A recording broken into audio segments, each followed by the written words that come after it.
18ویں حدیث ہے عن ابی ذر جندب بن جنادہ و ابی عبد الرحمن معاذ بن جبل رضی اللہ عنہما کہ ابو ذر جندب بن جنادہ، ابو ذر رضی اللہ تعالیٰ عنہ، جیسے کہ آپ نے نام سنا ہے کہ بہت ہی جلیل القدر صحابی تھے، تو ان کا نام ہے جندب ابن جنادہ، وہ ہے.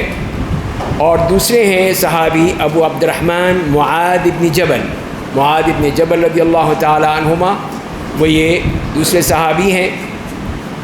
تو یہ دونوں صحابہ کرام رسول اللہ صلی اللہ علیہ وسلم سے روایت کر رہے ہیں، بتا رہے ہیں کہ اتق اللہ حیثما کنت، کہ اللہ کا تقوی اختیار کرو تم جہاں پر بھی ہو، جس جگہ بھی ہو اللہ کا تقوی اختیار کرو، اللہ سے ڈرو. وَأَتْبِعِ السَّيِّئَةَ الْحَسَنَةَ تَمْحُوهَا، اور کوئی برائی کرو تو اس کے بعد نیکی کر ڈالو جو اس کو مٹا دے گی، یعنی گناہ کو مٹا دے گی. یہ وہ دوسرا جملہ بیان کیا گیا. اور تیسرا جملہ آپ نے فرمایا کہ وَخَالِقِ النَّاسَ بِخُلُقٍ حَسَنٍ، اور لوگوں کے ساتھ اچھے اخلاق کے ساتھ پیش آؤ. تو اس طرح یہ دیکھیے کہ نبی کریم صلی اللہ علیہ وسلم نے یہاں پر 3 جملے ارشاد فرمائے ہیں، 3 جملے ارشاد فرمائے ہیں. انہی کو ہم سمجھنے کی کوشش کریں گے. پہلی بات تو یہ ہے کہ اتق اللہ، جو اس پہلے جملے میں فرمایا گیا کہ اتق اللہ حیثما کنت، کہ اللہ کا تقوی اختیار کرو تم جہاں پر بھی ہو. تو اس میں جو بات کہی گئی وہ ہے کہ اللہ کا تقوی. تو تقوی سے مراد کیا ہے؟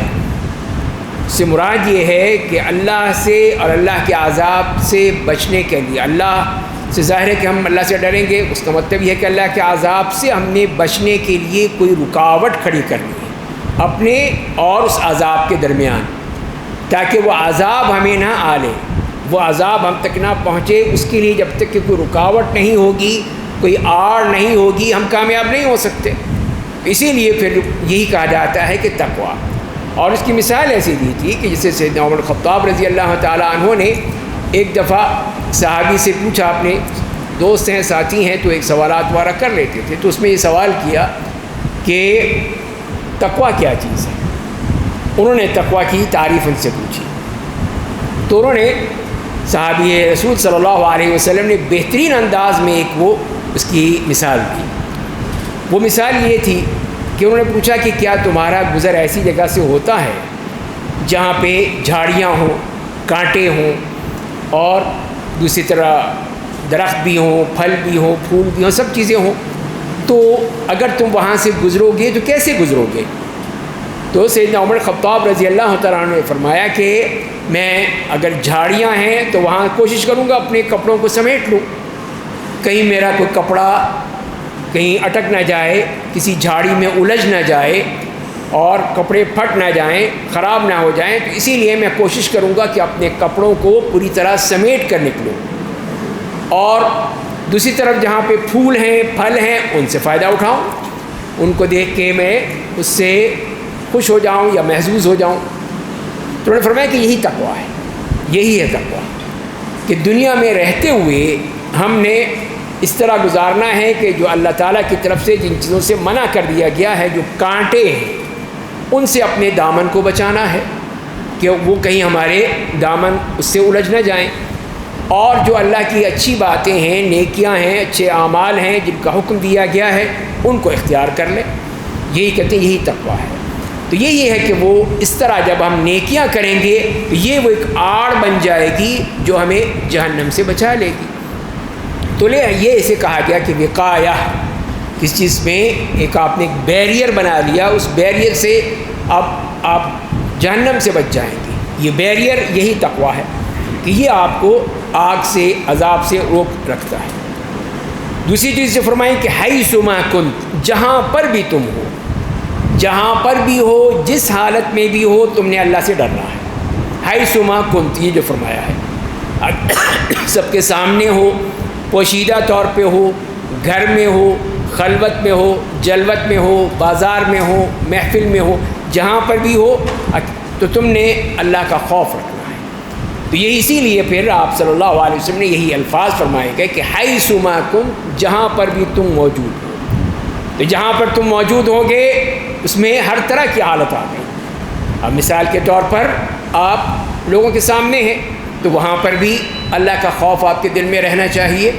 کہیں اکیلے بیٹھے ہوئے ہیں تو وہاں پر بھی، اور خاص طور پہ آج کل کے زمانے میں جب کہ یہ موبائل ہم سب کے پاس ہے، ہر شخص کے پاس ہے، اس میں اور ہر چیز آپ دیکھ سکتے ہیں. دنیا کی کون سی چیزیں جو نہیں دیکھ سکتے، سب آپ دیکھ سکتے ہیں. تو انسان جب اکیلے میں ہوتا ہے تو شیطان اس کو اکساتا ہے کہ یہ بھی دیکھ لو، وہ بھی دیکھ لو، یہ بڑی اچھی مووی آئی ہے، یہ دیکھ لو، یہ کر لو.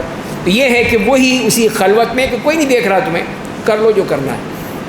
تو انسان تو اسی میں پڑ جاتا ہے. تو یہ ہے کہ حیث ما کنتم میں رسول اللہ صلی اللہ علیہ وسلم نے ہر چیز بیان کر، ہر طرح کی حالت میں، کہ اکیلے ہیں یا سب کے سامنے ہیں یا علانیتاً ہیں یا دکھا کر ہیں، سب اس میں کر دیا. تو یہ اس جملے کو بیان کیا گیا. اور دوسرے جملے میں جو الفاظ آئے ہیں ہم تفصیل بھی ساتھ ساتھ کرتے جا رہے ہیں. وَأَتْبِعِ السَّيِّئَةَ الْحَسَنَةَ تَمْحُوهَا، کہ جو بھی تم گناہ اگر تم سے ہو جائے تو اس کا کفارہ کیا ادا کرنا ہے؟ کوئی نیکی کر ڈالو، اس سے کیا ہوگا؟ گناہ معاف ہو جائے گا فوری طور پر. یعنی دیکھیے اللہ کی طرف سے کتنا بڑا ہم پر احسان ہے کہ انسان ہے، کوئی فرشتے تو ہیں نہیں، غلطیاں ہو جاتی ہیں، ہر ایک سے ہو جاتی ہیں. تو لہذا پھر اب ہم جو گناہ گار لوگ ہیں ان سے گناہ ہو جاتے ہیں تو اس سے بچنے کا بہترین طریقہ کہ فوراً کوئی نیکی کر ڈالو. پیسے ہیں جیب میں تھوڑے، دیکھے آپ نے کسی غریب کی مدد کر ڈالی، کوئی اچھا دوست مل گیا، احباب مل گئے، سلام کر لیا ان کے ساتھ، بیٹھ کے کوئی اچھی باتیں کر لیں، تو آپ کے وہ جو گناہ تھا وہ مٹ گیا. جیسے کہ رسول اللہ نے فرمایا ہے کہ وہ اس کو مٹا دے گا. تو یہاں پر جو کہا گیا کہ اس نیکی سے مراد جس کے بعد یہ جو آپ نے کی ہے، کیا اس سے مراد توبہ ہے؟ توبہ کرنی چاہیے. تو جواب یہ ہے کہ نیکی جو ہے، جو بھی نیکی ہو وہ گناہوں کو مٹائے گی، چاہے توبہ ہو یا نہ ہو. یہ اللہ تعالیٰ نے ایک قانون بنا دیا. آپ نے توبہ کی، بہت اچھی بات ہے، اللہ تعالیٰ کو پسند ہے کہ اس کا بندہ جو ہے توبہ کر رہا ہے، تو بہت اچھا لگتا ہے، اللہ تعالیٰ کو بہت ہی خوش ہوتے ہیں اس سے. لیکن اگر توبہ نہیں بھی کی لیکن اسے نیکی کر ڈالی تو وہ بھی اس کے گناہوں کو معاف کر دے گی. اب اس کے لیے توبہ اصل سے کرنے کی ضرورت نہیں ہے. اس لیے کہ قرآن کریم میں جو فرمایا ہے کہ وَأَقِمِ الصَّلَاةَ طَرَفَيِ النَّهَارِ وَزُلَفًا مِّنَ اللَّيْلِ إِنَّ الْحَسَنَاتِ يُذْهِبْنَ السَّيِّئَاتِ. سورہ ہود کی آیت نمبر 114 میں یہ فرمایا گیا ہے کہ نماز قائم کرو دن کے دونوں حصوں میں، دونوں کناروں میں، اور رات کے کچھ حصے میں. اور اس کے بعد یہ جملہ فرمایا اللہ تعالیٰ نے کہ ان الحسنات یذہبن السیئات، کہ نیکیاں گناہوں کو مٹا دیتی ہیں، ختم کر دیتی ہیں، لے جاتی ہیں. اس میں تو کچھ نہیں کہا توبہ کا کہ پہلے توبہ کرو پھر تمہیں ملے گا، نہیں. جب اللہ تعالیٰ نے نہیں فرمایا تو اسی نبی کریم صلی اللہ علیہ وسلم نے بھی نہیں فرمایا. یہی فرمایا کہ نیکی کر ڈالو، تمہارے سارے گناہ معاف ہو جائیں گے. جس سے معلوم یہ کہ اس میں توبہ کی ضرورت نہیں ہے. کر لیں تو اچھی بات ہے، نہیں کی تب بھی اللہ تعالیٰ آپ کے گناہوں کو معاف کر دے گا. اور تیسرے جملے میں جو فرمایا گیا ہے وہ یہ ہے کہ وَخَالِقِ النَّاسَ بِخُلُقٍ حَسَنٍ، لوگوں کے ساتھ اچھے اخلاق سے پیش آؤ. تو ایک ہوتا ہے خلق. خلق وہ ہے جو کہ انسان کی ایک باطنی کیفیت ہے، انسان کے دل کی کیفیت ہے، وہ ہے خلق. اور ایک ہے خلق. خلق کیا ہے؟ وہ ہے ظاہری چیز، ظاہری تخلیق جو اللہ نے ہماری سب کی ہے، یہ خلق ہے. اللہ تعالیٰ خالق ہے تو اس نے ہمیں اس طرح بنایا ہے، ایک بہترین خوبصورت انسان کی شکل و صورت میں، متناسب جسم کے ساتھ، متناسب اعضاء کے ساتھ، ہر چیز جو ہے بہترین انداز میں اللہ تعالیٰ نے ہمارے لیے پیدا کر دی ہے. لیکن اصل مراد یہاں پر یہ ہے وہ خلق اور خلق کی بات ہو رہی ہے. جسے اللہ تعالیٰ نے نبی کریم صلی اللہ علیہ وسلم کے فرمایا وَإِنَّكَ لَعَلَىٰ خُلُقٍ عَظِيمٍ، کہ بے شک آپ اخلاق کے سب سے بلند ترین درجے پر فائز ہیں. اللہ تعالیٰ نے تعریف فرمائی آپ کی. تو پھر خلق الحسن کیا ہوا؟ پھر اس سے مراد یہی کہ جو بھی اچھی بات ہے، جو بھی آپ کسی کے ساتھ کوئی اچھا کام کر سکتے ہیں، اچھے طریقے سے بات کر سکتے ہیں، ایک مسکرا کر ہی آپ دیکھ لیتے ہیں اپنے بھائی کی طرف، یہ بھی اللہ ایک نیکی لکھ دیتا ہے آپ کو، اس نے کہ یہ بھی اخلاق کی ہے۔ تو اسی طرح پھر کسی کو تکلیف نہیں دیتے، نہ اپنے ہاتھ سے نہ اپنی زبان سے آپ نے تکلیف نہیں دی، یہ بہترین اخلاق ہے۔ اور پھر اسی طرح لوگوں کو بھی تکلیف نہیں دینی، خود بھی تکلیف اگر آ جائے تو اس پہ صبر کرنا ہے، برداشت کرنا ہے۔ تو یہ بھی اخلاق میں شامل ہے کہ جو بھی ایسی کوئی تکلیف ہو، پریشانی ہو، تو اس میں آدمی صبر کرے، برداشت کرے، اور جہاں پر دے سکے لوگوں کو مدد کر سکے، تعاون کر سکے، کسی فقیر کی، مسکین کی مدد کر سکے، تو وہ بھی اسی اخلاق میں آ جاتا ہے۔ اور پھر جیسے کہ قرآن کریم میں اللہ تعالیٰ نے اسی کو جو بیان کیا ہے، اس میں یہ فرمائیں کہ خذ العفو، کہ عفو درگزر کو استعمال کرو، یعنی کیونکہ زیادتی کر ڈالے معاف کر دو۔ کسی نے آپ کو کوئی گالی دے دی تو آپ اس کا بدلہ لے سکتے ہیں، اسلام نے منع نہیں کیا، بلکہ یہ کہا جزاء سیئۃ سیئۃ مثلھا، برائی کا بدلہ اسی کی طرح کی برائی ہے، یہ لے سکتے ہیں آپ، لیکن اس سے بڑھ کر جو درجہ ہے وہ کیا ہے؟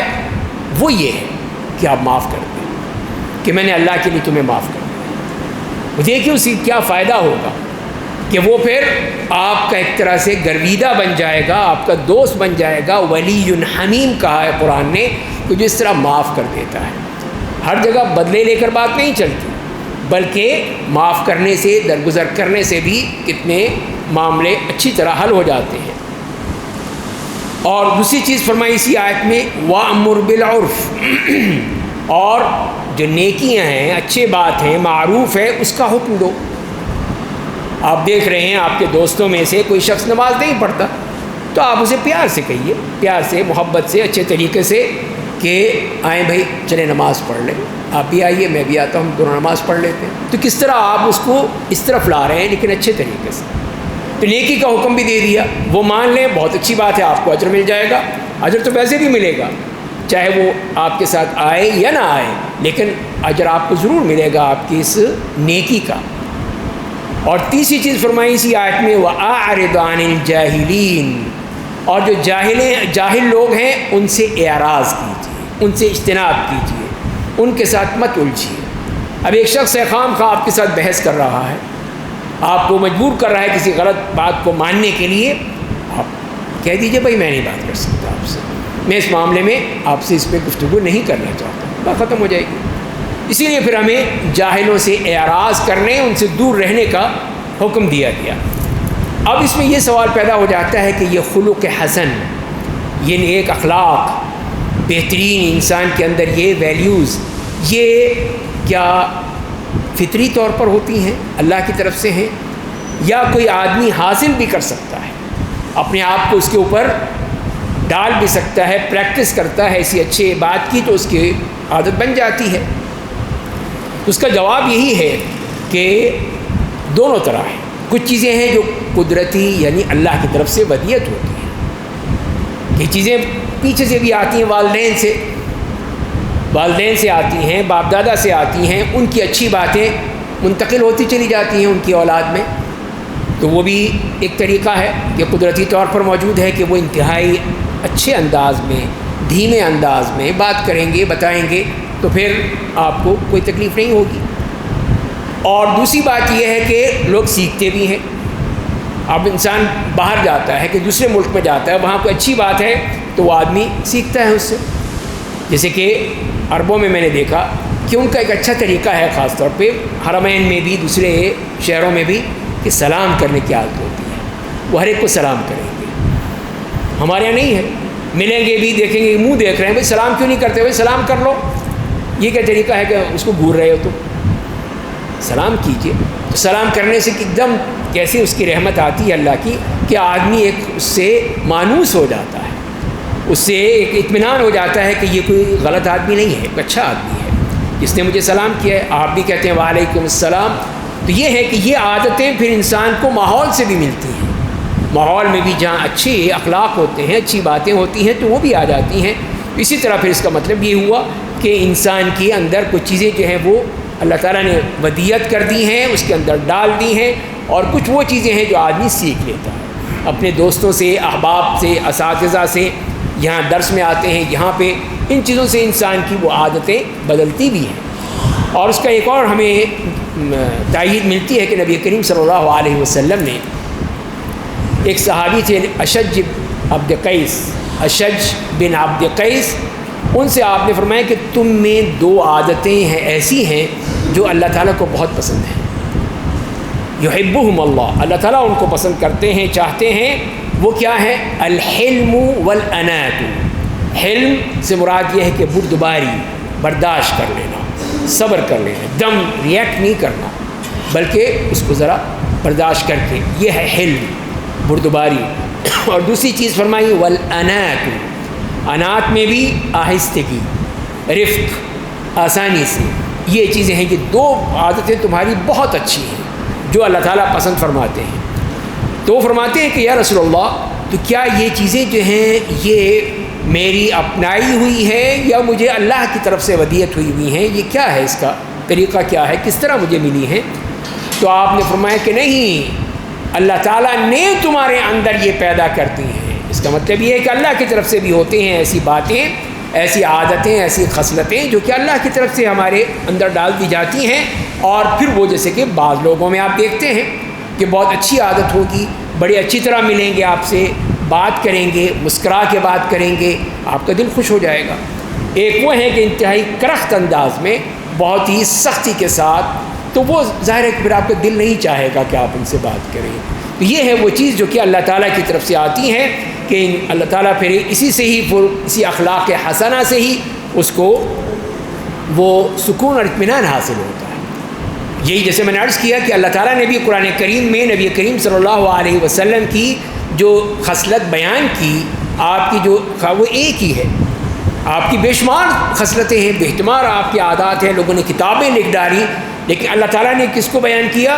وَإِنَّكَ لَعَلَىٰ خُلُقٍ عَظِيمٍ، آپ اخلاق کے بہترین درجے پر فائز ہیں۔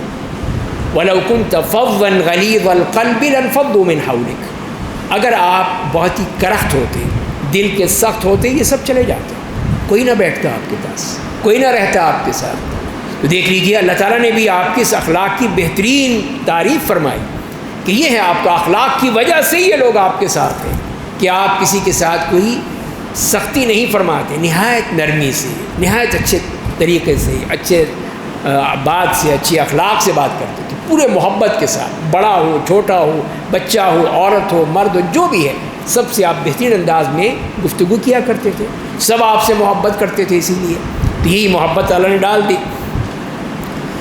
تو آئیے پھر اس میں سے جو اہم باتیں ہیں وہ ہم دیکھ لیتے ہیں اس پوری حدیث میں۔ پہلی بات تو وہی جیسے میں نے عرض کیا کہ اللہ تعالیٰ کا تقوی اختیار کرنا وہ ہم سب کی ذمہ داری ہے، ہر شخص کے اوپر اللہ تعالیٰ نے بار بار قرآن کریم میں کہا ہے کہ اللہ کا تقوی اختیار کرو، اور ہر جگہ پہ۔ اب اس میں یہ ہے کہ اگر ہم کوئی نیک کام کرتے ہیں تو کیا چھپا کر کرنا بہتر ہے یا سب کے سامنے کرنا بہتر ہے؟ کیا کرنا چاہیے؟ تو جواب اس کا یہ ہے کہ اگر اس کا اعلان کرنے، سب کے سامنے کرنے سے کوئی فائدہ ہے تو سب کے سامنے کرنا چاہیے تھا۔ کہ اگر کوئی شخص دیکھ رہا ہے کہ یہاں پہ کوئی غریب آدمی آیا ہے، مسکین آیا ہے، بیٹھا ہے، کہ اسے کچھ مل جائے، تو آپ نے دے دیا، تو اس سے کیا ہوگا؟ دوسروں کو بھی ترغیب ہوگی، وہ بھی کہیں گے اچھا ہم بھی دے دیتے ہیں اس کو۔ اس طرح کر کے وہ آپ کے اچھے کام سے لوگوں کو بھی ترغیب حاصل ہو گئی اور لوگ بھی اس میں شامل ہو گئے آپ کے اس نیک عمل میں۔ تو یہ ہے وہ چیز کہ علانیتاً، سب کے سامنے کرنے سے کتنا فائدہ ہو گیا، یہ ایک اچھی بات ہے۔ اور اسی لیے آپ نے جو فرمایا کہ من سن فی الاسلام سنتا حسنتا فلہ اجرها واجر من عمل بها الى یوم القیامہ، کہ جس نے بھی دین میں کوئی اچھا طریقہ اختیار کیا، کوئی اچھی سنت، اچھی عادت وہ کی، اس کو اس کا اجر ملے گا، اور جو بھی اس کے مطابق کرے گا اس کا اجر بھی اس کو مل جائے گا، ڈبل۔ تو دیکھ لیجئے کہ یہ دوہرا اجر مل رہا ہے آپ کو، اس لیے کہ آپ نے عمل کیا، اس کا مل گیا، اور لوگوں نے دیکھ کے آپ کے انہوں نے بھی کر دیا۔ یہ دیکھیں، یہ ہے اس کا فائدہ کہ ایک اچھا عمل کرنے سے ظاہری طور پر سب کے سامنے اس سے آپ ہی کو فائدہ نہیں ہوا، سب کو فائدہ ہو گیا۔ اس کا مطلب یہ ہوا کہ علانیتاً کرنے میں جب کہ فائدہ ہو تو کر لینا چاہیے، اور دوسری طرف وہ ہے کہ اگر اس طرح کرنے سے کوئی فائدہ نہیں ہے، کوئی نہیں کرے گا، تو پھر چھپا کر بھی کر سکتے ہیں، سری انداز میں بھی کر سکتے ہیں آپ۔ وہ جیسے کہ نبی کریم سے فرمایا ہے کہ اس شخص کے بارے میں ان 7 افراد کا ذکر فرمایا جس کے بارے میں فرمایا کہ وہ عرش الہی کا سایہ نصیب ہوگا، اس میں ایک شخص کے بارے میں فرمایا آپ نے کہ وَرَجُلٌ تَصَدَّقَ بِالصَّدَقَةٍ فَأَخْفَاهَا حَتَّى لَا تَعْلَمَ شِمَالُهُ مَا تُنْفِقُ يَمِينُهُ، کہ ایک شخص نے صدقہ کیا، اتنا چھپا کر کیا کہ اس کے بائیں ہاتھ کو نہیں پتہ چلا کہ اس کے دائیں ہاتھ نے کیا خرچ کیا۔ یہ مبالغہ ہے اس میں، لیکن بتانا یہی مقصود ہے کہ ہاتھوں کو بھی نہیں پتہ چل سکا، مطلب یہ کہ قریب ترین شخص آپ کے ساتھ بیٹھا ہے اس کو بھی نہیں معلوم ہوا کہ اس نے کیسے صدقہ کر دیا، کیسے اس نے اللہ کی راہ میں دے دیا، انفاق فی سبیل اللہ کیا۔ تو یہ ہے کہ اس کا پھر مقام کہاں ملے گا؟ عرش الہی کے سائے میں۔ تو یہ دیکھ لیجیے کہ اس کا مطلب یہ ہے کہ انسان کو پھر کوشش یہی کرنی چاہیے کہ چھپا کر کرے، لیکن اگر کوئی چیز سب کے سامنے کرنے میں فائدہ ہے تو وہ بھی کیا جا سکتا ہے۔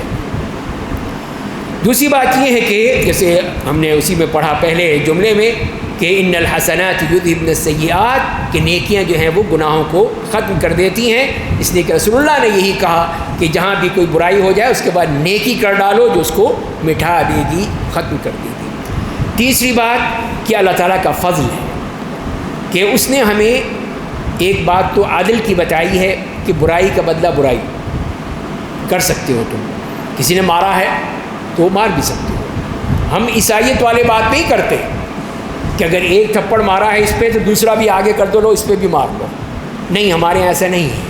ہمارے یہاں یہ ہے کہ تم بھی اس کا بدلہ لے سکتے ہو لیکن انصاف کے ساتھ۔ اسے فرمایا کہ جزاء سیئۃ سیئۃ مثلھا، اسی کی طرح کا، اتنا ہی، زیادہ نہیں ہے کہ اس نے ایک تھپڑ مارا ہے آپ اس کے 10 مکے مار ڈالیں، نہیں، یہ غلط ہوگا، یہ بدلہ نہیں ہے، یہ بات بڑھ گئی، یہاں پہ ظلم ہو جائے گا وہ۔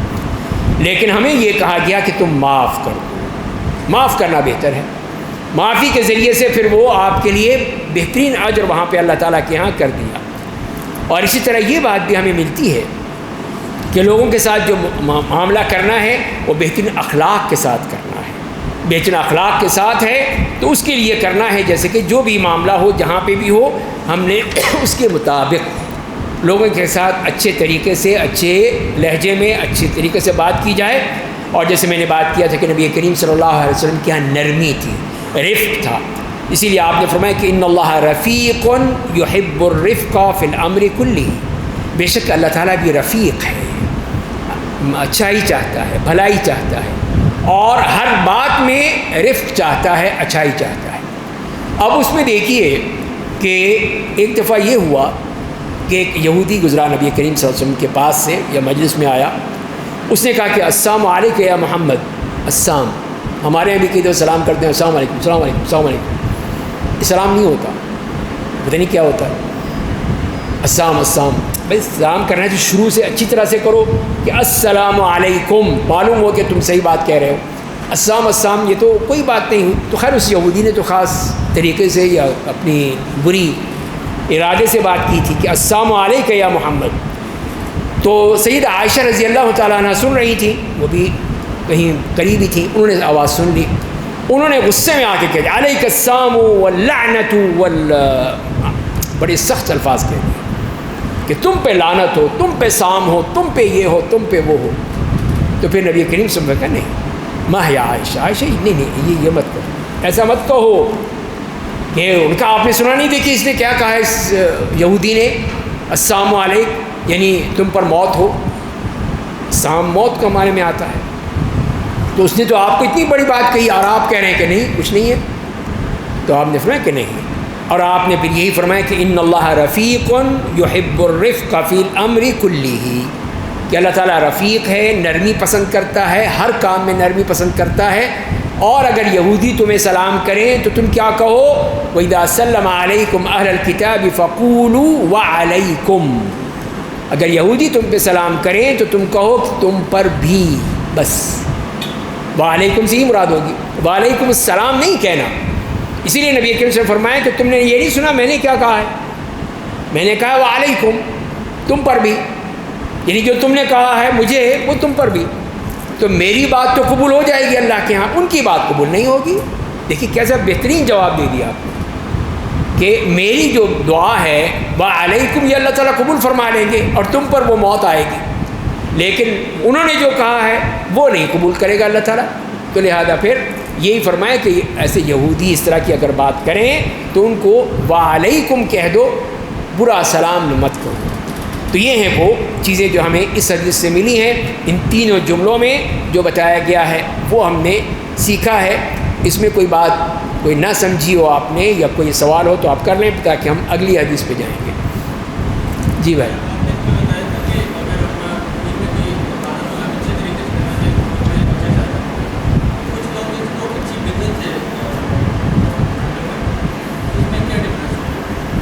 نہیں، اچھی بدعت سے کیا مراد؟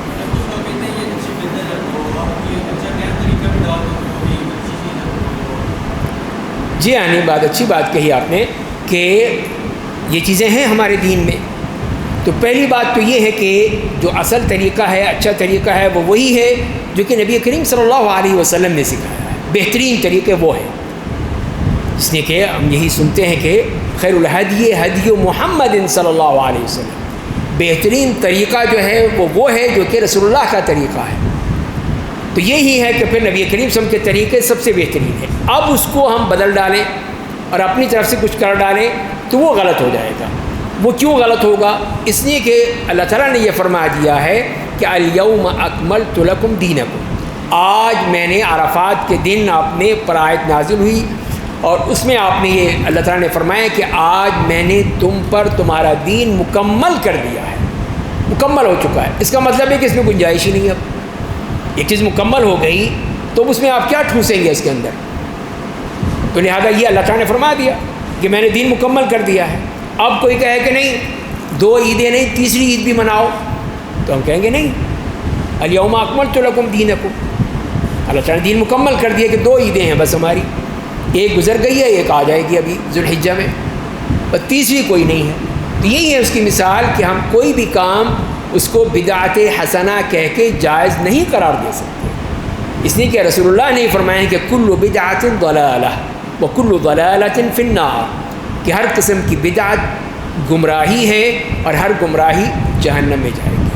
تو لہذا بدعت حسنہ کی کوئی چیز نہیں ہے، اصل چیز وہی ہے جو کہ اللہ تعالیٰ نے فرمائی ہے، اللہ کے رسول صلی اللہ علیہ وسلم نے فرمائی ہے، ہم اس کے پابند ہیں، وہ ہم کریں گے۔ جی اور کوئی بات؟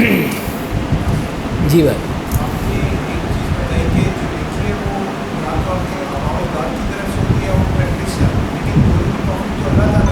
جی بالکل صحیح کہا آپ نے، یہ بات صحیح، بالکل بہترین بات کہی کہ وہ سب چیزیں تو اللہ ہی کی طرف سے آتی ہیں اور وہی دیتا ہے، تو اصل چیز اللہ ہی کی طرف سے آئے گی، یہ بات ٹھیک ہے، لیکن اصل چیز ہے کہ اللہ تعالیٰ نے جو ہی انتظام کیا ہے وہ اسی نے کیا ہے کہ آپ کے والدین میں اچھی عادتیں تھیں وہ آپ میں آ گئیں، یہ بھی اللہ کی طرف سے ہوا، بالکل صحیح۔ دوسری طرف یہ ہے کہ جو ہماری پریکٹس سے آتی ہیں یا ماحول میں رہ کر آتی ہیں تو وہ ہے، تو وہ بھی اللہ نے آپ کو توفیق دی تو وہ آ گئیں، مطلب کہ اس کے طریقے 2 ہیں لیکن اس کا سورس ایک ہی ہے، وہ اللہ تعالیٰ۔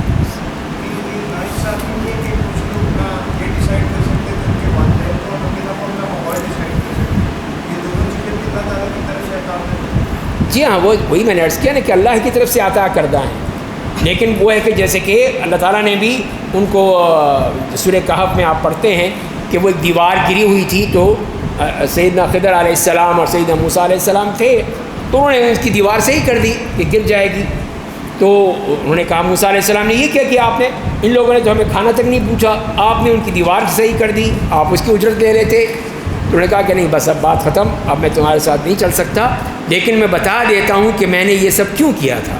اس میں انہوں نے بتایا تھا کہ یہ جو دیوار ہے اس کے نیچے کچھ یتیم بچے ہیں، ان کا خزانہ دبا ہوا ہے، تو اگر یہ گر جاتی دیوار تو خزانہ نکل آتا، سامنے آ جاتا، لوگ چوری کر لیتے، تو اللہ تعالیٰ نے اس کی حفاظت کی، کیوں؟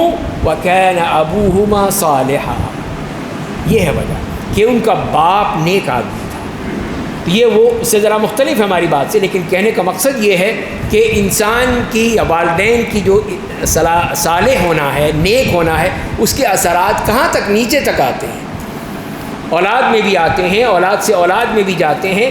تو یہ ہے وہ اللہ کی طرف سے ہونا. یہ کہنے کا مقصد ہے کہ وہ اللہ کی طرف سے آ گیا. یعنی آپ کو کہ بتاتا ہے کہ آپ کے دادا بہت نیک آدمی تھے، بڑے پکے نمازی تھے، بہت اچھے اخلاق کے تھے، تو وہ آپ کے اندر بھی وہ چیز آ گئی تو معلوم آپ کے دادا کی طرف سے آئی ہے. آپ کے والد صاحب بہت اچھے آدمی ہیں، بہت ہی نیک آدمی ہیں، ان کی نیکی آپ کے اندر آ گئی. تو مطلب یہ ہے کہ اس کی وجہ سے اللہ تعالیٰ بھی آپ کو بہترین اس کا نمونہ بنا دیتے ہیں.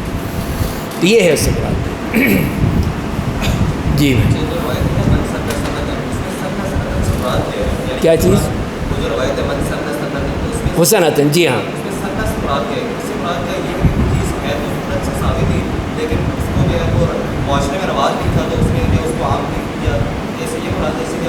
نہیں، اس سے یہ مراد نہیں ہے. اچھا کہ آپ نے یہ پوچھ لیا. سنتاً حسنتاً یہاں پہ اس کا لغوی معنی ہے کہ اس کا آپ کسی بھی ڈکشنری میں جائیں گے تو وہاں کیا ہوگا. اس سے مراد یہ کہ کوئی طریقہ اپنانا، کوئی اچھا عمل اپنانا، اس کو کہا جاتا ہے.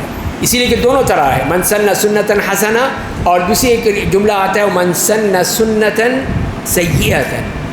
اس کا سنت سیئہ بھی ہے، سنت حسنہ بھی ہے. تو وہ طریقے کے مراد ہے، طریقہ اور وہ بیہیو جو لوگ کر رہے ہیں. کوئی اچھی طرح کرے گا آپ کے ساتھ، کوئی برے طریقے سے کرے گا. اس لحاظ سے اس میں وہ فرق آ جائے گا. یہ ہے. تو یہاں پہ اس سے مراد یہ کوئی اچھا عمل کرنا، کوئی بھی ہو. ظاہر ہے کہ سنت بھی ہو سکتا ہے کہ رسول اللہ صلی اللہ علیہ وسلم کی سنت ہو، لیکن کوئی ایسا عمل ہوتا ہے کہ آپ دیکھتے ہیں کہ یہ ہونا چاہیے. کہ آپ نے دیکھا کہ یہاں پہ مسجد میں وہ یہ کارپیٹ جو ہے خراب ہو رہا ہے، کچھ ہو رہا ہے، تو کیوں نہ میں اس کے اوپر کوئی چیز بچھا دوں. آپ نے ایک اچھا عمل کر دیا کہ وہ خراب نہ ہو، اس پہ میں کپڑا بچھا دیتا ہوں، کوئی دری ڈال دیتا ہوں تاکہ کارپیٹ خراب نہ ہو. یہ اللہ تعالیٰ وہ آپ کو اس کا اجر دے گا. ایک اور بندہ آیا، اس نے کہا یہ بڑا اچھا کام ہے، چلو میں بھی ایسے ہی کوئی اور کام کر لیتا ہوں. تو اس نے آپ کو دیکھ کر بھی اچھا عمل کر لیا تو اس کو بھی اجر مل جائے گا، اور جس نے کیا اس کا اجر آپ کو بھی مل جائے گا. یہ ہے وہ حدیث.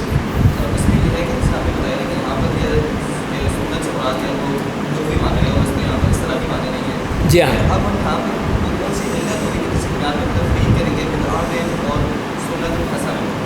جی ہاں، اس میں وہی ہے نا کہ بدعت کی تعریف ہمیں معلوم ہونی چاہیے. بدعت سے مراد وہ ہے کہ وہ چیز جو دین میں اس کا اضافہ کیا جائے، دین میں اور اجر کی نیت سے کیا جائے، وہ اور اللہ کیا نہیں ہے، اللہ کے رسول نے نہیں کہا، اور ہم کہیں کہ نہیں ہم کریں گے، تو وہ پھر بدعت بن جائے گی. اس کو بدعت کہا جائے گا. اور یہاں وہ چیز ہے جو کہ اچھا عمل ہے، لوگ دیکھ رہے ہیں، اچھی بات ہے، لیکن اجر کے لیے نہیں کہ اس نے تو کہا کہ ایک برا کام ہو رہا ہے، یعنی ایک نقصان ہو رہا ہے یہاں پہ مسجد کا مثال کے طور پر. تو اس نے کہا کہ یہاں پہ میں چیز بچھا دیتا ہوں تاکہ نقصان نہ ہو، کوئی گر نہ پڑے، کوئی اٹک نہ جائے. اس نے ایک اچھا کام کر دیا تو یہ اجر کے تو ملے گا اس کو اللہ کے ہاں، لیکن اس نے یہ ایک اچھا کام کیا. لیکن بدعت ہے جو دین کے نام پہ کی جائے. آپ یہ کہیں کہ یہ کام جو ہے میں دین کے نام پہ کر رہا ہوں، کہ کیوں آئیں ہم، کیوں نہ ایسا کر لیں کہ جو ایسا کام کریں کہ بڑا اچھا لگے گا، لوگ بڑے خوش ہوں گے. کیا کریں کہ جی عید میلاد النبی کے دن جو ہے 12 ربیع الاول کو عید کی نماز پڑھ لیا کریں. کتنے اچھا کام ہے، نماز ہی پڑھ رہے ہیں نا. تو آئیں اس دن 12 ربیع الاول کو بھی اعلان کر دیں کہ یہاں پہ ہم عید کی نماز پڑھیں گے. تو اب یہ چیز جو ہے وہ دین میں ایجاد ہے، دین میں ایک اضافہ ہے، دین میں ایک بدعت ہے. چاہے وہ نماز ہو، چاہے کوئی بھی کام ہو جو کہ اللہ نے نہیں کہا، اللہ کے رسول نے نہیں کہا، تو وہ قبول نہیں ہوگا. یہ کہ اگلی حدیث جو ہے وہ دیکھ لیجئے، اس میں ہم کئی اہم باتیں آئیں گی. یہ آگے کر دیجئے. یہ ہے حدیث. پہلے حدیث پڑھ لیتے ہیں، اس کے بعد ترجمہ اس کا دکھا دیجیے گا. اس میں ابو العباس عبداللہ ابن عباس رضی اللہ تعالیٰ عنہ فرماتے ہیں کہ کنت خلف النبی صلی اللہ علیہ وسلم یوما، کہ ایک دن میں نبی کریم صلی اللہ علیہ وسلم کے ساتھ سوار تھا، آپ کی سواری پر آپ کے ساتھ میں موجود تھا. تو آپ نے فرمایا کہ یا غلام، اے میرے بچے، انی اعلمک کلمات، میں تمہیں کچھ کلمات سکھانا چاہتا ہوں، تمہیں بتانا چاہتا ہوں. وہ کیا ہے؟ احفظ اللہ یحفظک. پہلا جملہ، اللہ کی حفاظت کرو، اللہ تمہاری حفاظت کرے گا. جو ترجمہ ہے وہ میں بتا رہا ہوں. احفظ اللہ تجدہ تجاہک، اللہ کی حفاظت کرو، اللہ کو اپنے سامنے پاؤ گے۔ تیسرا جملہ اذا سألت فاسأل اللہ، مانگنا ہو اللہ سے مانگو۔ اور چوتھا جملہ وَإِذَا اسْتَعَنْتَ فَاسْتَعِنْ بِاللَّهِ، مدد مانگنی ہو اللہ سے مدد مانگو۔ وَاعْلَمْ، اور اس کے بعد فرمائیں یہ وَاعْلَمْ أَنَّ الْأُمَّةَ لَوْ اجْتَمَعَتْ عَلَىٰ أَنْ يَنْفَعُوكَ بِشَيْءٍ لَمْ يَنْفَعُوكَ إِلَّا بِشَيْءٍ قَدْ كَتَبَهُ اللَّهُ لَكَ۔ اور اس کے بعد آپ نے یہ بتائی کہ اگر پوری امت، پوری قوم، پوری انسانیت اس بات پہ جمع ہو جائیں کہ تمہیں کوئی فائدہ پہنچانا چاہے تو نہیں پہنچا سکتے، الا بشیء قد کتب، مگر اس چیز کے ساتھ جو اللہ نے تمہارے لیے لکھ دی ہے، بس یعنی ہمارا ایمان اس پہ ہونا چاہیے۔ اور آخری جملہ یہ فرمایا، یا آخری سے پہلے وَإِنِ اجْتَمَعُوا عَلَىٰ أَن يَضُرُّوكَ بِشَيْءٍ لَمْ يَضُرُّوكَ إِلَّا بِشَيْءٍ قَدْ كَتَبَهُ اللَّهُ لَكَ، اور یا اس بات پہ سب اکٹھے ہو جائیں، سب جمع ہو جائیں کہ تمہیں نقصان پہنچائیں گے کسی چیز کا، نہیں پہنچا سکتے الا یہ کہ اللہ نے تمہارے لیے لکھا ہو تو پہنچ سکتا ہے۔ یہ چیز بتائی، اور آخر میں کہا کہ رفعت الاقلام وجفت الصحف، قلم اٹھا دیے گئے ہیں اور صحیفے یعنی جن پہ لکھا جا رہا تھا وہ خشک ہو چکے ہیں، ان کی سیاہی خشک ہو چکی ہے۔ اور ایک اور روایت میں اس طرح آیا ہے کہ آپ نے فرمایا کہ احفظ اللہ تجدہ امامک، کہ اللہ کی حفاظت کرو اپنے سامنے پاؤ گے۔ تعرف الی اللہ فی الرخاء یعرفک فی الشدہ، کہ انسان اپنی آسانی میں اللہ کو پہچان لے تو اللہ تعالیٰ اس کو شدت میں پہچان لے گا، جب اس کی مصیبت ہوگی، مشکل ہوگی، اللہ اس کو پہچان لے گا۔ اور فرمایا کہ وَاعْلَمْ أَنَّ مَا أَخْطَأَكَ لَمْ يَكُنْ لِيُصِيبَكَ، اور یہ جان لو کہ جو چیز تمہیں نہیں چھو رہی، تم تک نہیں آئی ہے، وہ نہیں آئے گی۔ کسی کے پاس سے کہتے کہ جی موت میرے پاس سے گزر گئی، اس کا مطلب یہی ہے جو فرمایا جا رہا کہ اگر وہ تمہارے سے نہیں، تم سے لگی ہے، تمہیں کوئی نقصان نہیں پہنچا ہے تو سمجھ لو کہ وہ تمہیں نہیں ہو سکتا تھا کچھ، اس لیے کہ تمہاری زندگی تھی۔ وَمَا أَصَابَكَ لَمْ يَكُنْ لِيُخْطِئَكَ، اور جو چیز تمہیں پہنچ گئی ہے وہ تمہارے سے بغیر جا نہیں سکتی تھی، لازمی آنا تھا اس کو، جو بھی بیماری ہے، تکلیف ہے، پریشانی ہے، ایکسیڈنٹ ہے، کچھ ہے، وہ آنا تھا۔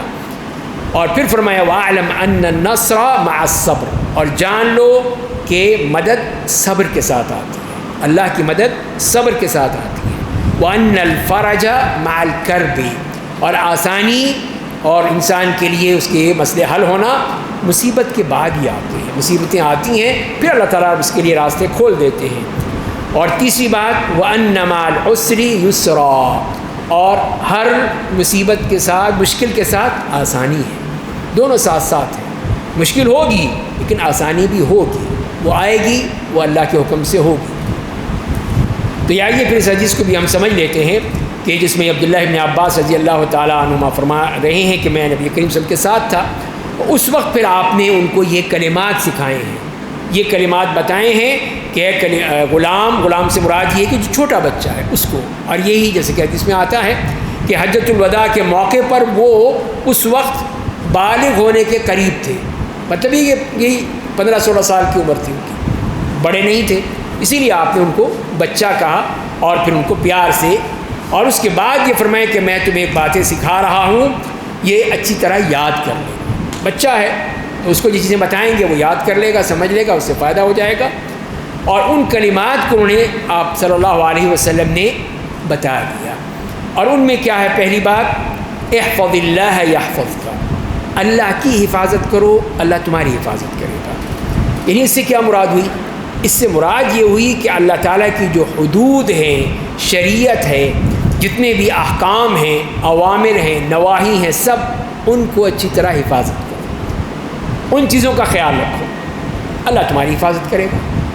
یہ ہے اس معاملے میں کہ وہ حفاظت کرنا، اس میں یہی اللہ کی طرف سے ہو سکتا ہے کہ جب ہم پوری طرح اللہ تعالیٰ کے دیے ہوئے احکام کی حفاظت کرتے ہیں تو اللہ تعالیٰ ہماری حفاظت کرتا ہے۔ یہ چیز جو ہے یہ فرمائی جا رہی ہے کہ احفظ اللہ یحفظک، اور اللہ تعالیٰ پھر حفاظت ہماری کیسے کرتا ہے؟ مصیبت میں، مشکلات میں، پریشانیوں میں، بیماریوں میں، تکالیف میں، اس میں اللہ تعالیٰ کی طرف سے آتا ہے۔ جیسے کہا کہ ایک اللہ کے بندے تھے نیک، کافی بڑی عمر تھی، 100 سال سے اوپر تھے، لیکن انہوں نے کہیں اترنا تھا کشتی سے تو ایسے انہوں نے چھلانگ لگائی اور جا کے دوسری جگہ پہ آرام سے اتر گئے. بھائی دیکھو یہ بابا جی کتنے وہ صحت مند ہیں. انہوں نے کہا کہ یہی ہے کہ ہم نے اپنے بچپن میں اللہ کی حفاظت کی, اللہ نے ہماری حفاظت کی, کہ آج ہم آرام سے ہیں, سکون سے, ہمیں کوئی مسئلہ ہی نہیں ہے. اتنی عمر ہونے کے باوجود آسانی سے ہم زندگی گزار رہے ہیں. تو یہ ہے مطلب اس کا. تو یہ بھی ہے. اور دوسری بات ہے کہ جہاں وہ دین کی حفاظت کرتا ہے تو اللہ تعالیٰ بھی اس کو توفیق دیتے ہیں دین کی حفاظت کرنے کا, دین کے اچھے اعمال کرنے کا, اور اس کے ذریعے سے پھر اس کے لیے آسانیاں ہی آسانیاں ہوتی چلی جاتی ہیں کہ وہ دین چاہتا ہے تو اللہ تعالیٰ اس کے لیے راستے کھول دیتے ہیں, خود بخود راستے کھلتے چلے جاتے ہیں, اس لیے کہ وہ اللہ کے دین کی حفاظت کرنے کا اصل مقصد چاہتا ہے. دوسرا جملہ ہے کہ احفظ اللہ تجدہ تجاہک, اللہ کی حفاظت کرو اپنے سامنے دیکھو گے. تو اس کا یہاں پہ بھی تکرار ہے, اسی میں بھی, اس سے بھی مراد یہی ہے کہ اس طرح تم اللہ تعالیٰ کے احکام کی, قوانین کی حفاظت کرو گے تو تم اللہ کو اپنے سامنے پاؤ گے. اس سے مراد یہ ہے کہ اللہ تعالیٰ تمہاری ہر چیز میں تمہیں توفیق بھی دے گا, تمہاری رہنمائی بھی کرے گا, تمہارا ہاتھ پکڑ کے تمہیں لے بھی جائے گا. تو یہ ہے اس کی طرف اشارہ ہے کہ جہاں پہ بھی تم مصیبت میں ہوگے اللہ کو پکارو گے, اللہ تعالیٰ تمہاری مدد کر دے گا.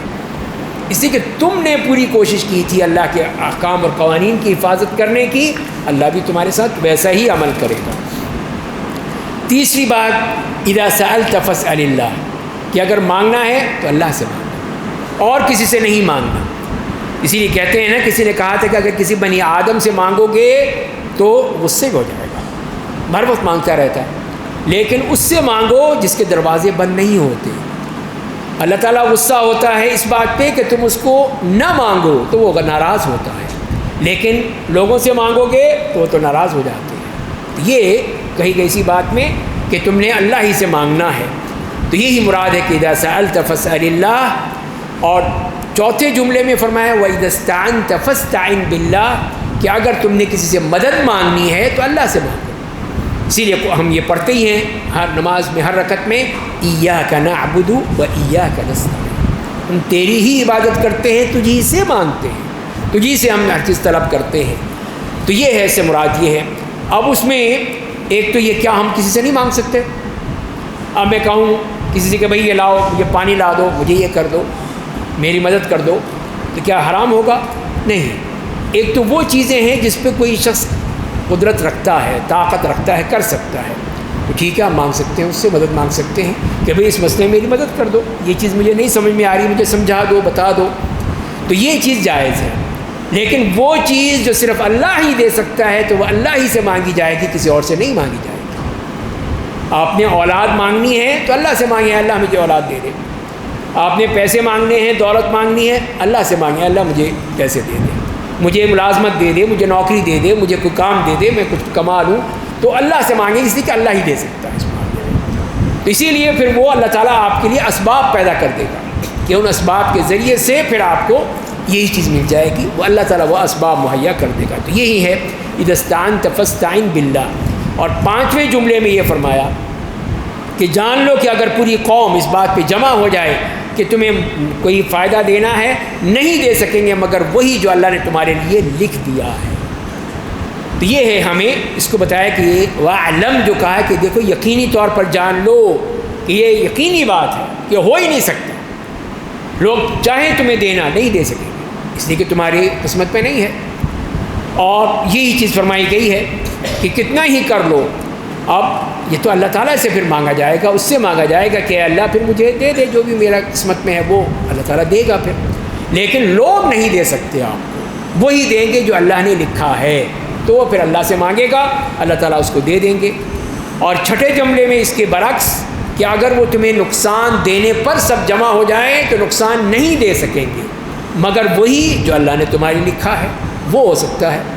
تو یہ ہے کہ مارنے والا اور زندگی دینے والا اللہ ہی ہے, اور کوئی نہیں مار سکتا. کتنا ہی کوشش کر لے مارنے کے لیے, آپ کو ختم کرنے کے لیے, نہیں کر سکتا ہے. اسی لیے فرمایا کہ یہ ہے وہ اللہ تعالیٰ نے جو لکھ دیا, یعنی وہ جو تقدیر میں لکھا ہوا ہے وہی ہونا ہے, اس کے علاوہ کچھ ہونا ہی نہیں ہے.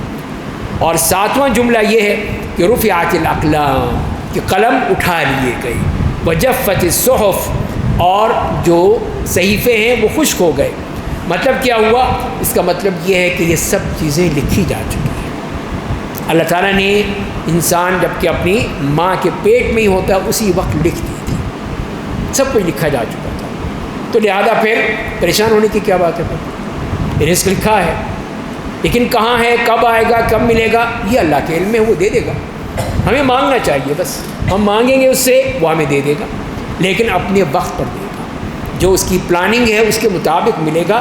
ہمارے کہنے سے نہیں ہو کہ فوراً مل جائے ہمیں، لیکن ہمیں مانگنا ہے۔ ہمیں اسی لیے کہا گیا سألت فاسأل اللہ، مانگنا ہے تو اس سے مانگو، وہ دے گا۔ کب دے گا یہ اس کا معاملہ ہے، وہ دے گا ضرور، تو ہمیں پھر دعا کرنی ہے، اس سے مانگنا ہے۔ تو اس کے بعد یہ دوسری جو آئی، جو اگلی جو روایت میں نے بیان کی تھی، اس میں جو 8واں جملہ آتا ہے کہ تعرف الی اللہ فی الرخاء یعرفک فی الشدہ، کہ تم جب تمہارے پاس آسانی ہے، فراوانی ہے، ہر چیز کی تمہارے پاس پیسہ ہی پیسہ ہے، دولت ہی دولت ہے، تو اس وقت تو اللہ یاد نہیں آتا، اس وقت تو کہتے مزے کرو۔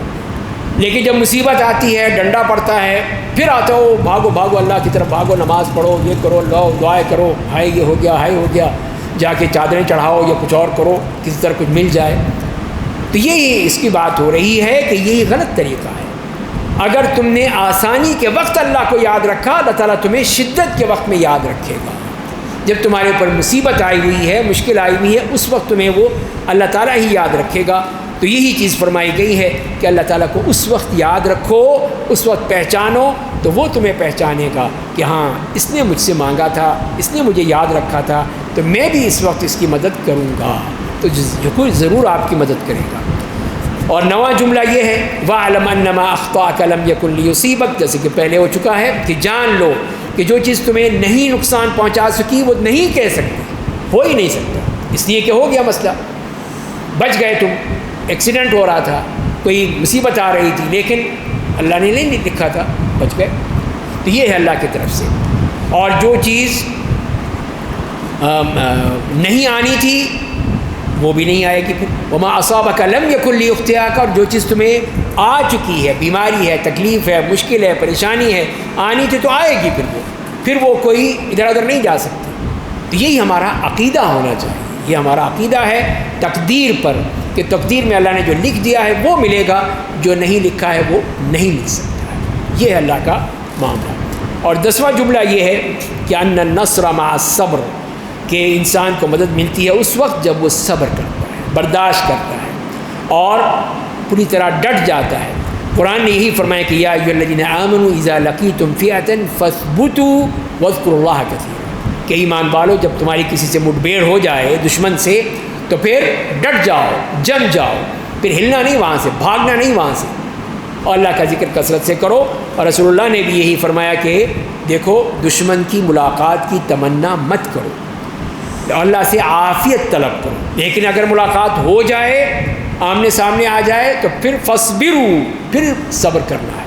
فإن الجنة تحت ظلال السيوف، اس لیے کہ جنت تلواروں کے سائے میں ہے، تلواروں کے سائے میں ہے، اسی لیے پھر ہمیں ڈٹ جانا ہے، بھاگنا نہیں ہے۔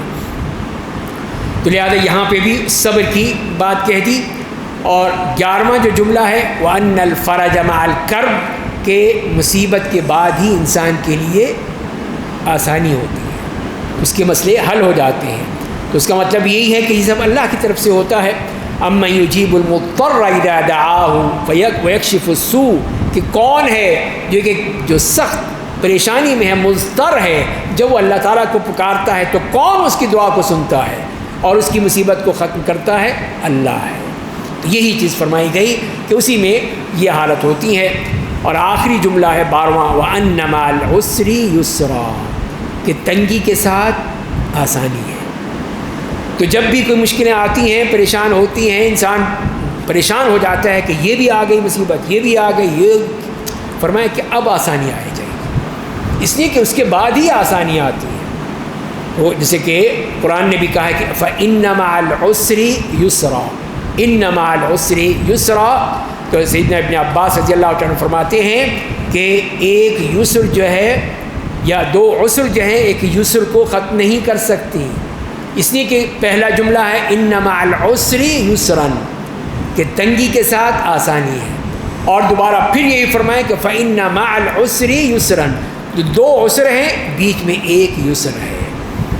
یہی مراد ہے کہ انسان کو مصیبتیں آتی ہیں، مشکلات آتی ہیں، پریشانیاں آتی ہیں، لیکن آسانی جب آ جاتی ہے تو سب کچھ ختم ہو جاتا ہے۔ تو یہ ہے وہ اللہ تعالیٰ کی طرف سے ہمیں بتا دیا گیا ہے، وہی نبی کریم صلی اللہ علیہ وسلم نے فرمایا ہے۔ تو بہرحال ہمیں یہ احکام مل گئے ہیں اس میں، جیسے کہ میں نے بتا دیے ہیں آپ اس کے ساتھ ساتھ۔ تو یہی یہ طریقہ ہے کہ ہم اس کے ذریعے سمجھیں۔ بات ذرا لمبی ہو گئی، لیکن بہرحال یقیناً آپ کو اس سے فائدہ ہوا ہوگا۔ اللہ تعالیٰ ہمیں سمجھنے اور عمل کرنے کی توفیق عطا فرمائے۔ اس میں کوئی چیز آپ پوچھنا چاہتے ہیں تو پوچھ سکتے ہیں۔ جی بھائی۔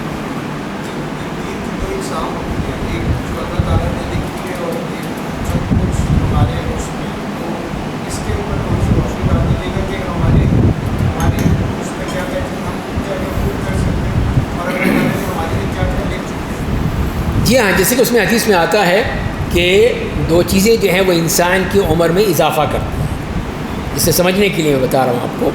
اس میں کیا ہے، جیسے صلہ رحمی ہے، صلہ رحمی کرتا ہے اس سے ہو جاتا ہے، اور جو نیک اعمال کرتا ہے اس سے ہو جاتا ہے۔ تو اس کا مطلب کیا ہوا؟ وہی ہے، ایک تو وہی تقدیر کی وہ چیزیں ہیں جو لکھی جا چکی ہیں، اور ایک تقدیر میں یہ لکھا ہوا ہے کہ یہ شخص یہ کام کرے گا تو یہ مل جائے گا اس کو، اور یقین جب اللہ نے لکھ دیا تو وہ کرے گا پھر۔ تو بات وہیں آ جاتی ہے کہ جو اللہ نے لکھا ہے، اب اللہ تعالیٰ نے لکھا تھا آپ کے لیے کہ آپ اس مسجد میں تشریف لائیں گے، تو آپ آ گئے، آپ نے یہ درس سن لیا، فائدہ اٹھا لیا، تو یہ اللہ نے لکھا تھا آپ کو۔ ظاہر ہے کہ اگر آپ کو نہ لکھا ہوتا تو آپ نہ آتے اس میں۔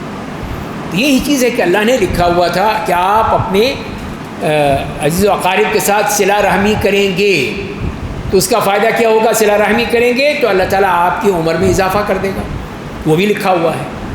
تو یہ ہے، لکھی ہوئی ہے ہر چیز، لیکن اس کو کنڈیشنل بنا دیا گیا کہ کنڈیشن ہے یہ پوری ہو جائے گی، مل جائے گا فوراً اس کو۔ اللہ جانتا ہے کہ وہ کرے گا یا نہیں کرے گا، لیکن ہمیں اس طرح بتایا گیا ہے کہ تم یہ کام کرو، تمہیں اس کا یہ فائدہ مل جائے گا۔ یہ ہے وہ چیز۔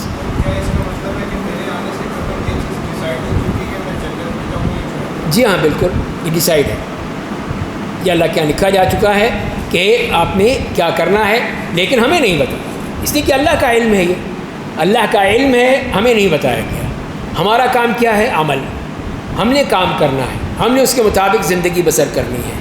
تو اللہ تعالیٰ پھر وہی راستہ ہمارے لیے آسان کر دیں گے۔ فَمَنْ أَعْطَى وَاتَّقَى وَصَدَّقَ بِالْحُسْنَى فَسَنُيَسِّرُهُ لِلْيُسْرَى۔ واضح آیت ہے قرآن کریم کی، جس نے دیا، مَنْ أَعْطَى وَاتَّقَى، تقوی اختیار کیا، وَصَدَّقَ بِالْحُسْنَى، اور اس کی تصدیق کی، حسنہ کی یعنی جنت کی، اس کے لیے ہم کیا کریں گے؟ فَسَنُيَسِّرُهُ لِلْيُسْرَى، اس کو آسانی کا راستہ اس کے لیے منتخب کر دیں گے، آسانی کا راستہ دکھا دیں گے اس کو۔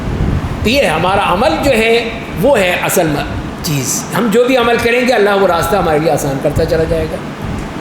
اما من بخل واستغنى وكذب بالحسنى، جس نے جھوٹ بولا، وكذب بخل، بخل کیا، نہیں خرچ کیا، نہیں دیا اللہ کی راہ میں، اور پھر اس نے بخل بھی کیا، جھٹلایا بھی، تو اس کا کیا ہوگا؟ فَسَنُيَسِّرُهُ لِلْعُسْرَى، اس کے لیے ہم مشکل راستہ جو ہے اس کے لیے منتخب کر دیں گے۔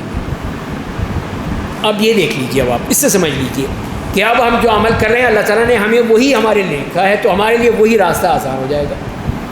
آپ نے اچھا راستہ چنا ہے، اس کا مطلب یہ کہ اللہ کی توفیق ہے آپ کے لیے، اب آپ اس اچھے راستے پر جا رہے ہیں۔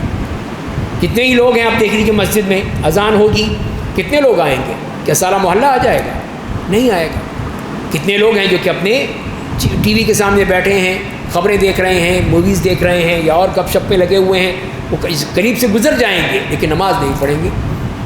اللہ تعالیٰ نے اس لیے کہ انہوں نے وہ راستہ اختیار کیا، دوسرا راستہ، تو اللہ نے کہا ٹھیک ہے جاؤ، پھر اسی پہ جاؤ تم۔ تو یہ ہے کہ ہم عمل کریں گے تو اللہ تعالیٰ ہمارے لیے وہ راستے آسان کر دیں گے۔ یہ ہے وہ چیز۔ جی بھائی۔ جس نے سوال کیا تھا نان مسلم تھا، وہ کہہ رہا تھا کہ اگر تقدیر پہلے سے لکھی جا چکی ہے، اگر میرا یہ مجھے میرے بارے میں لکھا جا چکا ہے کہ میں مسلمان ہوں، میں جنت جاؤں گا یا جہنم میں جاؤں گا، تو اس میں میرا کیا مطلب، میں تو ڈیسائڈ نہیں کر سکتا، اگر پہلے سے لکھا جا چکا ہے۔ اس کا سوال ہے تو جواب یہی ہے نا، اس کا یہی جواب ہے. اس کا جواب یہی، جیسے میں نے عرض کیا کہ یہ تو اللہ کے علم میں ہے. اب ہم میں سے کوئی شخص جو ہے یہ کنفرم کہہ سکتا ہے کہ میں جنت میں جاؤں گا یا جہنم میں؟ کوئی نہیں کہہ سکتا. اس لیے کہ اللہ کا فیصلہ ہے، وہ فیصلہ کرے گا. ہمارے ظاہر وہ ظالم نہیں ہے، ظلم نہیں کرے گا، دے گا، لیکن جو اس کا فیصلہ ہوگا اس کے مطابق وہ دے گا. تو لہذا پہلی بات یہ ہے کہ وہ علم اس کے پاس ہے، ہمارے پاس نہیں. اب ہمیں پتہ ہی نہیں ہمارے بارے میں کیا ڈیسیجن ہوا ہے، کیا ڈیسائیڈ ہوا، کچھ نہیں پتہ ہم نہیں جانتے. رزق کے معاملے میں جیسے کہ حدیث میں آتا ہے کہ جب بچہ ماں کے پیٹ میں ہوتا ہے تو 120 دن کے بعد اس میں روح پھونکی جاتی ہے، اور پھر کیا ہوتا ہے کہ لکھ دیا جاتا ہے کہ اس کی عمر کتنی ہوگی، اس کا رزق کتنا ہوگا، وہ بدبخت ہوگا یا نیک بخت ہوگا، وہ سب چیزیں لکھ دی جاتی ہیں اسی وقت. اس کے بعد وہ دنیا میں آتا ہے. تو یہ چیزیں لکھی جا چکی ہیں سب. تو مطلب یہ ہوا کہ ہمیں نہیں معلوم کہ کیا ہوگا، کہ میں جنت میں جائیں گے، جہنم میں جائیں گے، یہ کافر جائیں مسلمان ہوں گے نہیں ہوں گے، ہمیں نہیں معلوم. اللہ کو علم ہے. تو لہذا پھر جب ہمیں نہیں معلوم تو اسی لیے صحابہ کرام نے بھی یہی سوال کیا تھا. یہی سوال کیا تھا رسول اللہ صلی اللہ علیہ وسلم سے کہ جب یہ فیصلہ ہو چکا ہے ففیم العمل، تو پھر عمل کیوں کریں ہم؟ پھر جہنم میں چلے جائیں سیدھے، جنت میں چلے جائیں گے سیدھے، کیوں عمل کریں ہم؟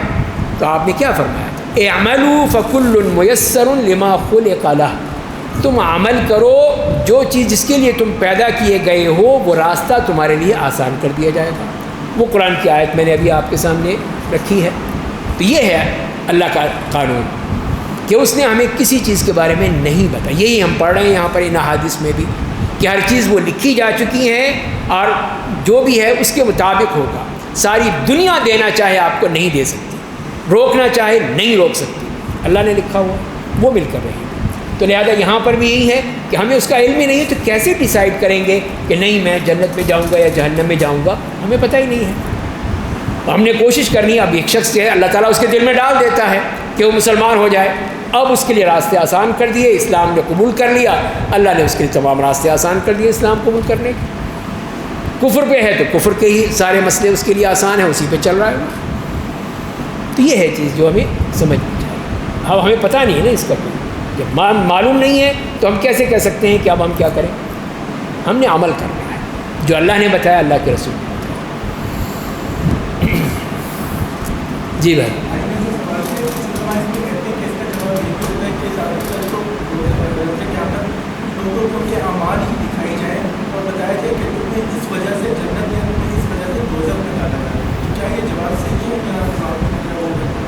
نہیں، اس میں ایسی کوئی بات نہیں ہے کہ ان کو اس میں بتایا گیا، اس لیے کہ اللہ تعالیٰ کو اس کی ثابت کرنے کی کوشش نہیں ہے. یدخل من یشاء فی رحمتہ، کہ جس کو چاہے وہ اپنی رحمت میں ڈال دے. اس کا مطلب یہ ہے کہ یہ سب اللہ تعالیٰ کے وہ فیصلہ ہے. اس نے فیصلہ کیا ہے تو فیصلہ وہ بلا وجہ نہیں کیا، اس کی وجوہات ہیں، اس کے اسباب ہیں. تو یہ ہے جو اس نے کرنا ہے. اور وہ بھی جیسے اس کا یہی عدل ہے کہ اگر کوئی نہیں مانے گا، اللہ تعالیٰ اسے کہیں گے کہ تم نے یہ کیا یہ کیا یہ کیا، اس نے کہا نہیں میں نے نہیں کیا، تو ٹھیک ہے نہیں کیا تو بتا دیتے ہیں تمہیں. اس کے ہاتھوں سے کہا جائے گا تم بولو، وہ بول لیں گے. آنکھوں سے کہا گا تم بولو، وہ بولیں گے. کان سے کہا جائے گا، پاؤں سے کہا جائے گا، جسم کا ہر حصہ بولنے لگے گا. تو یہ ہے وہ کہ اللہ تعالیٰ اس کو ثابت کر دیں گے، دیکھ لو یہ دیکھو تمہارے یہ اعضاء ہیں، میں نے پیدا کیے ہیں، لیکن یہ خود بول رہے ہیں. یہ صرف اس کے لیے جو انکار کرے گا اس کو بتا دیا جائے گا. جو اللہ تعالیٰ کے سامنے سر بسجود ہو گیا کہ مان گیا تو ٹھیک ہے، اللہ تعالیٰ معاف بھی کر سکتا ہے اس کو کہ چل بندے میں تجھے معاف کیا، چلا جا، یہ بھی ہو سکتا ہے. تو یہ اللہ کی سب رحمتیں ہیں. یدخل من یشاء فی رحمتہ، جو قرآن نے فرمایا ہے. تو لہذا اس کے حوالے سے ہم توقع رکھتے ہیں، یہی اس سے امید رکھتے ہیں، دعا کرتے ہیں کہ اللہ ہمیں اپنی رحمتوں میں شامل کر لے. بس یہ اس کی ہے کہ ہم جو بھی ہوئیں، ظاہر ہے کہ انسان کے اعمال کا بھی معاملہ ہے نا، کہ چھوٹے ہیں، کم ہیں، زیادہ ہیں، لیکن اس کی رحمت تو بہت وسیع ہے. جی ہم اس کو اس طرح سمجھ سکتے ہیں کہ جیسے کہ اللہ نے آپ کے لیے جنت بھی لکھی ہو اور جہنم بھی لکھی ہو، لیکن کنڈیشنل ہو کہ یہ نیک کام کرے گا تب بھی جنت میں جائے گا، لیکن اگر یہ برے اعمال کرے گا تو یہ جہنم میں جائے گا. مطلب دونوں لکھی ہو. جی ہاں، اس کا بھی ہمیں ایک اشارہ ملتا ہے، جیسے کہ قرآن اس میں حدیث میں آتا ہے کہ جب انسان قبر میں ہوتا ہے تو قبر میں جو ایک وہاں پہ ایک ٹیسٹ ہے اللہ نے رکھا ہے جنت کا انٹری ٹیسٹ وہیں پہ لے لیا جائے گا آپ سے، اور جب یہ پوچھا جائے گا کہ ما دینک، من ربک، من ھذا الرجل الذی بعث فیکم، تو یہ سوالات اگر آپ نے ٹھیک ٹھیک دے دیے، اس لیے کہ ایمان تھا آپ کا، تو آپ اس کے مطابق آپ نے جواب دے دیے، تو اب پھر اللہ تعالیٰ اس کو دکھائیں گے. پہلے وہ جگہ دکھائیں گے جہنم میں کہ یہ تمہاری سیٹ تھی کہ اگر تم غلطی کر جاتے تو وہاں جاتے، لیکن اللہ تعالیٰ نے اس سیٹ کو بدل دیا ہے جنت میں. اب وہ دیکھ لو، یہ ہے جنت کی سیٹ، وہاں سے اس کو خوشبو بھی آئے گی، ہوا بھی آئے گی، اور پھر اسے کہا جائے گا اب آرام سے سو جاؤ، پھر جب وہ وقت آئے گا پھر دیکھیں گے تمہیں، پھر آ جانا وہاں پر، پھر اللہ تعالیٰ جنت دے دے گا. تو اس سے معلوم یہی ہوا کہ اس کی ایک سیٹ وہاں تھی، لیکن اس کی اس ٹیسٹ میں کامیاب ہونے کی وجہ سے اللہ تعالیٰ نے اس کی سیٹ بدل دی. اور وہ اسی طرح کافر کا معاملہ ہوگا، کافر ہے، منافق ہے، مشرک ہے، اس کے بارے میں بھی اللہ تعالیٰ اس کو دکھائیں گے کہ یہ تیری سیٹ یہ جنت میں تھی، لیکن تو پاس نہیں ہوا، فیل ہو گیا، اب یہ دیکھ یہ ہے تیری اصل سیٹ، جہاں تمہیں جانا ہے وہ جہنم ہے. وہاں سے اس کو وہ لو بھی آئے گی، گرمی بھی آئے گی، سخت وہ آوازیں بھی آئیں گی، اور وہ یہ کہے گا کہ اللہم اقم الساعۃ، یہ لا تقم الساعۃ، اللہ قیامت مت قائم کر، وہ یہ دعائیں کرے گا. تو یہ ہے اس کا معاملہ کہ اس کو پھر وہ دکھا دیا جائے کہ یہ تیرا مقام ہے، آج تو پاس ہو جاتا تو بچ جاتا. یہ چلیے آج ختم کرتے ہیں آج کا درس. سبحانک اللہم و بحمدک، اشہد ان لا الہ الا انت، استغفرک و اتوب الیک.